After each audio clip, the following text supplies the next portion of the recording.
Hey, this is Warwick Kearns, and we're about to take a look at what it takes to make amazing product descriptions that both increases your SEO rankings and your sales. And I can break this down into three areas for you. Because first up, you always got to consider your SEO as your main priority. Then we make sure that all the information is included, and then we sell. So let's take a look at each of these areas one by one. When we're writing for SEO, the first thing you may never do is copy and paste this supplier's description. I know it's tempting because they give it to you and it's easy to put it there, but never do this because Google knows that they wrote it first and they'll penalize you for doing that. Also, from a user point of view, if they see the same description on every single site, then why would they carry on reading? You got to take their description and paraphrase it, write it out uniquely, make sure that yours is the first website to publish this description. It's very important. Also be sure to include the product name in the first two lines of the short and the long description. Google's algorithm gives the first two lines more priority, so be sure that the product name is included there, as it'll help increase your rankings. Also make sure that when you're writing out your copy, include product keywords and market related keywords in the text. It also helps Google to understand the uses, and when people are searching various long tail keywords on Google, then your page will come up above your competitors. Also, strangely, consider incorrectly spelling the product name or the product type. For instance, if you're selling a backpack, that could be one word or two words. Different people write it out as different ways. So be sure if there's an opportunity to include both versions of the spelling in your long description. So it helps people on your site and off the site and Google to understand that your product page is for both. So you'll get more traffic and your SEO will be higher if you do that. Obviously, you don't want to go too far out. If your product is something that is spelt really badly, what you can also do as a little sideline tip is write out the keywords and then which are all misspelt, and make the text white so that the users can't see your site, but Google still picks it up. Lastly, in terms of SEO, make sure that new key products that are released from your suppliers are updated to your site as soon as possible. One of the ranking factors in terms of SEO is the age of the website and the page.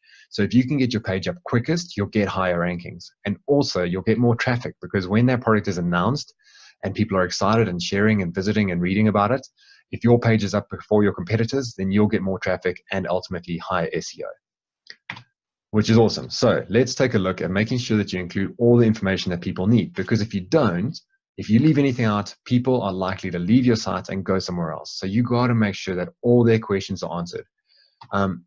In terms of the short and long description, the short description is for people who are in a rush. Perhaps they've already made up their mind or they've researched it elsewhere and they're just now looking to make a decision on purchase.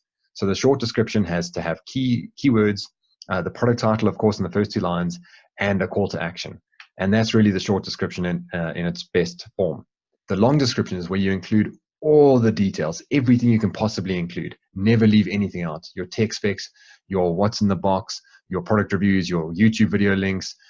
Hopefully you've done some video links, some videos yourself on unboxing and tutorials. Include everything you can so that the customer can stay on your page, never have to go anywhere else, and they can get all their questions answered on your site. If your product has dimensions or sizes, it's super critical to make that information very clear, because if you don't, you'll get returns from people that are ordering the wrong sizes, and that just leads to a bad customer experience. And then in terms of tech specs, earlier I said don't copy and paste, but tech specs are tech specs. Google understands that the battery life is a battery life. So you can copy and paste this, but the one thing you can do is also look at the tech specs with fresh eyes and see if it answers all the questions. Like a great example is GoPro for years and years, and their tech specs included battery details as mAh, milliamp hours. But the customer wanted to know how long that battery lasts.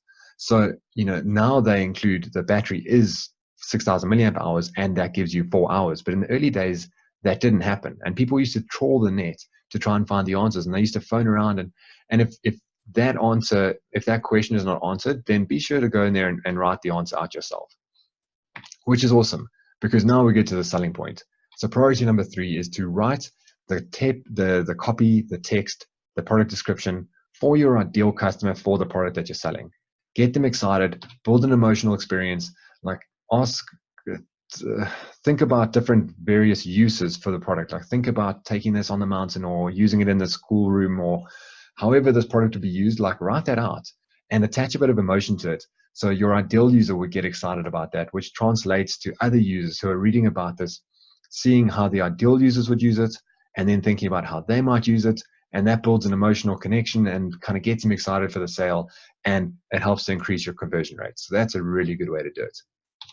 If there are any trust elements that you can add, perhaps it's made locally or it's using trade safe material, definitely add that in there. Add the images if you can, and it helps to build trust and increase conversion.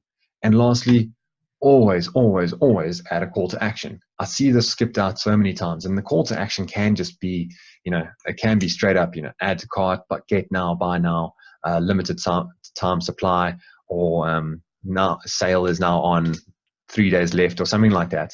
But ultimately, just include a call to action to say, even if it's something soft like get yours now or while stocks last, always finish up your long description with something like this, so that people go back up and add it to their cart and check out. So if you follow each of these steps, then it'll increase your SEO and increase your sales. So I hope that this has been helpful to you. If you've liked this and you enjoyed it, subscribe to us on YouTube and go to Facebook and search the Insaka e-commerce community, where we've got hundreds and hundreds of e-commerce enthusiasts that are talking about this kind of stuff and more e-commerce vibes. So join us there, join the conversation, and connect with us. Subscribe to us on YouTube. And you can get more awesome tips from the Insaka e-commerce community. Cheers for now.